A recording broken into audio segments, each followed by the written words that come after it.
hanging in a tangled web just at the top of his range of vision. Beside him, Simon was letting his hair do what it wanted. He had greased it down with something. It needed cutting, but Joan had been too busy with her aunt to see about that, and now it ruffled up in thick strings and stood out wildly in every direction. When James turned to look at him, he nearly smiled. With his face sideways to the wind, the roaring sound was quieter. So he kept looking in Simon's direction until Simon grew uneasy. "What you staring at?" he asked. "Nothing," said James. "Some wind we got."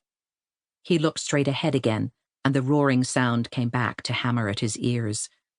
The ground they were treading was wild and weedy, with rocks sticking up here and there, so white they might have been painted. There was no path to follow. Below them was the whole town of Larksville, the main street hidden by trees, but the outlying houses and the tobacco fields laid bare to the sun. At the foot of the hill was the white gravel road where Simon and James both lived.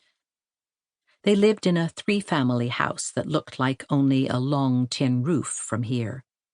No houses stood near it. James's brother Ansel said whoever built their house must have been counting on Larksville's becoming a city someday, but Larksville was getting smaller every year. When anyone went away to college, it was taken for granted they'd never be back again, not for any longer than it took to eat a Christmas dinner in the house they started out in. Yet the long, crowded house sat there, half a mile from town as a bird flies and a mile by car, and its three chimneys were jumbled tightly together, with the smoke intermingling in wintertime.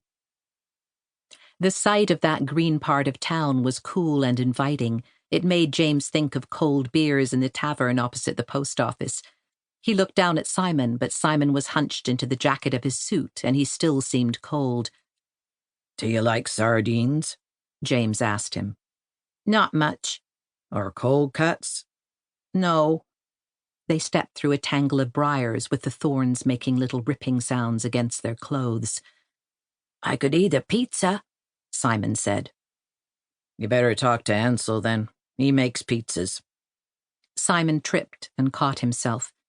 He looked down at the small rock that had tripped him and then began kicking it ahead of him down the hill, swerving out of his course to recover it every time the rock rolled sideways. Gray streaks began to show on his shoes, but James didn't try to stop him. When they reached the gravel road, they turned right and began heading in the direction of the house. Simon's rock rolled into a ditch. He left it lying there. It looked as if they might get all the way home this way. Not talking much and not saying anything when they did talk, just as if this were an ordinary walk on an ordinary day. That suited James. He had been thinking too much these last 2 days, turning things over and over, figuring out how if just some single incident had happened or hadn't happened, things might have been different. Now he ached all over, and thinking made him sick. He was just beginning to feel easier, ambling along in silence beside Simon, when Simon turned and began walking backwards ahead of James, fixing his frowning brown eyes on a point far down in the road. He opened his mouth and closed it, and then he opened it again and said, "James." "What?" "How far down in the ground before it starts getting cold?" "Pretty soon," said James. "How soon?" "Pretty soon." "I'm just thinking," Simon said. To keep him from thinking any more, James said, "Then it gets hot again, down towards the center of the earth. That's beyond digging distance." 6 feet under is stone cold," said Simon. "Well, yes." "Good old Janie Rose, boy." "Now, wait," James said. "Now, Janie Rose don't feel if it's cold or it's not, Simon. Get that all straight in your mind." "I know that." "Get it straight now before you go bothering your mother about it." "I know all about that," Simon said. He spun around and began walking forward again, still ahead of James.